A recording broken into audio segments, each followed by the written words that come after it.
রমজানকে কাজে লাগানোর জন্যে আগে থেকেই প্রস্তুতির প্রয়োজন আছে। যে ব্যক্তি নামাজ পড়ে না 5 ওয়াক্ত, রমজানের প্রথম দিনেই সে 5 ওয়াক্ত নামাজি হয়ে যাবে, এটা কিন্তু ডিফিকাল্ট। এই জন্য এখন থেকেই নামাজের চর্চা করতে হবে। রমজানে কয়েকটা কাজ খুব বেশি বেশি গুরুত্ব দিয়ে করবেন।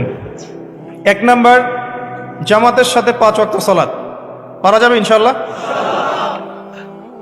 2 নাম্বার, নিজের মালের জাকাত দিয়ে দিবেন।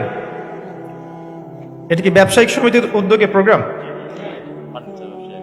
নিজেদের মালের জাকাত হিসেব করে মুফতি সাহেবদের কাছে যাবেন, কওমি ওলামায়ে কেরামের কাছে যেতে পারেন, গিয়ে জাকাতের আপনার নিসাব হিসাব করে নেবেন যে আপনার কতটুকু জাকাত এসেছে, এবং এটা দেওয়ার সবচেয়ে উত্তম সময় হচ্ছে রমাদান মাস। জাকাতগুলো দিয়ে দিবেন, আল্লাহ পাক তৌফিক দান করুন। সাদাকাতুল ফিতর দিবেন রমজান মাসে।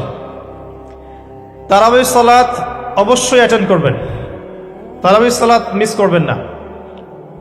পরিবারের ব্যক্তিদেরকে একসাথে নিয়ে ইফতার করবেন, আলাদা আলাদা করে করবেন না। বেশি থেকে বেশি মানুষকে ইফতার করাবেন, সামাজিকভাবে, রাষ্ট্রীয়ভাবে, সংগঠনের উদ্যোগে বা ব্যক্তিগত পর্যায়ে বেশি থেকে বেশি মানুষকে ইফতার করাবেন। এবং কোরআনুল কারীমকে বেশি সময় দিবেন। প্রতিদিন অন্তত পক্ষে 1 পারা করে তেলাওয়াত পড়বেন।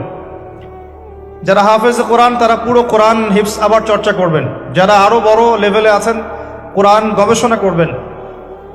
5 ওয়াক্ত নামাজের পরে একটা করে হাদিস পড়ার চেষ্টা করবেন মসজিদের মধ্যে। আসর থেকে মাগরিব এই সময়টুকুর মধ্যে, আসরের নামাজের পরে মসজিদ ভিত্তিকভাবে দার্সের ব্যবস্থা করবেন, তালিমের ব্যবস্থা করবেন। 30 দিন 30টা আলাদা আলাদা টপিকে কথা হবে, জনগণ জানতে পারবে। পারা যাবে?